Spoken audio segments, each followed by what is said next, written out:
আসসালামু আলাইকুম এভরিওয়ান, কেমন আছেন আপনারা সবাই? আলহামদুলিল্লাহ আমরা খুব ভালো আছি। মরিয়ম লাইফস্টাইলে আপনাদেরকে ওয়েলকাম করছি। তো এখানে হচ্ছে বেকারিতে গিয়েছিলাম একটা কেক আনার জন্য।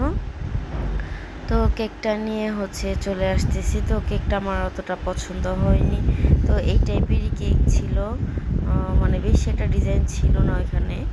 তো এটা নিতে হলো। তারপরে যাই হোক নিয়ে আমরা বাসায় চলে আসব। তো ওইখানে ইসার আব্বু ছিল। আমিও অবশ্য কেক আনতে যাইনি, আমি গিয়েছিলাম একটু মার্কেটে আমার একটা কাজে। ওইখান দিয়ে ইসার আব্বু আসছে। তো একসাথে বেকারি থেকে কেকটা নিয়ে বাসায় চলে আসব। রাস্তায় অনেক বেশি ঝামেলা চলতেছে, তো এটা তো সবাই আমরা জানি।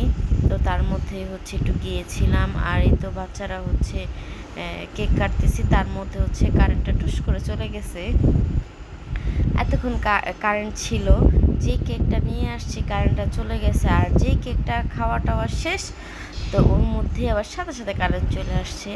যাই হোক, আমরা তো জন্মদিন সবসময় বলি পালন করি না, যে বাচ্চাদের একটা কেক এনে দিই, ওরা কেটে খায়।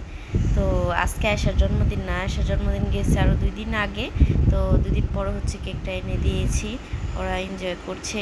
এইটাই, বাচ্চা আর কি কেকটা খেতে পছন্দ করে। তো তো এইভাবে আর কি একটা কেক এনে দিই, যে হ্যাঁ জন্মদিন নাও কেক খাও, এইরকম আর কি। আর বাচ্চারা ওই যে কেকের উপরে যে হাঁস ছিল, বিড়াল ছিল, এইগুলো এক একজন খাবে। শুধু শুধু এগুলো ক্রিমগুলো আমার কাছে তো একদম ভালো লাগে না।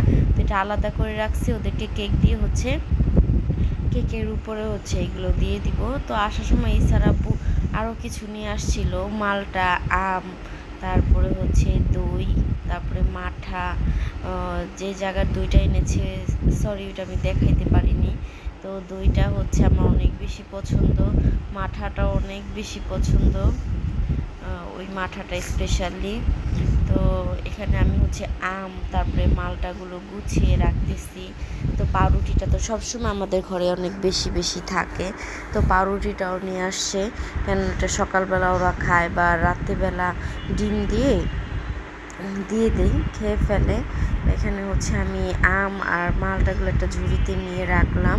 তো এখানে ইসা আর আয়েশাও আমাকে হেল্প করতেছে। ওরা সব কাজেই আমাকে হেল্প করতে চায়, কিন্তু যেই কাজটা আর কি ওদেরকে নেওয়া সম্ভব ওইটাতে আমি নেই না। এটা তো আর আগুন পানির কোনো কাজ না। তো এই কারণে ওদেরকে আমি দিই। বাচ্চাদেরকেও এইভাবে দিয়ে দিয়ে শেখানো উচিত, তো মায়ের সাথে হেল্প করা। আর এখানে পরের দিন সকালবেলা ছিল আমার এই ভিডিওটা, সরি এটা দুপুরবেলা ছিল। তো আজকে দুপুরে একটুই খাবো, বোয়া খাবো। তো এই কারণে ভর্তাও আছে। তো এই কারণে আমি একটু বেশি করে আলু দিয়ে বোয়া রান্না করে নিচ্ছি। আর কালকে যে মাঠাটা এনেছিল, ওইটা আমি রান্না করতে করতে একটু খাচ্ছিলাম। আমার কাছে তো অনেক ভালো লাগে মাঠাটা। আর মাঠাটা ছিল ঠান্ডা ঠান্ডা, গোসল করে আসছি, রান্না করতেছি, মাঠাটা খেতে যে আমার কি ভালো লাগছে। আমি একটু একটু করে খাচ্ছি মাঠাটা। তো এখানে বোয়াটা নাড়াচাড়া দিয়ে এখন আমি এটা পানি দিয়ে দিব। তো ভাজা ভাজা করে নিচ্ছি প্রথমে, বোয়া চাল আর আলুটা দিয়ে ভাজা ভাজা করে তারপর গিয়ে আমি এটার মধ্যে পানিটা অ্যাড করব। আর বারবারই মাথাটা দেখাচ্ছে, আমার কাছে তো খুব ভালো লাগে। যে জিনিসটা আমার কাছে খুব ভালো লাগে ওই জিনিসটা আমি সবসময় মানে ক্যামেরার সামনে শেয়ার করেই খাই।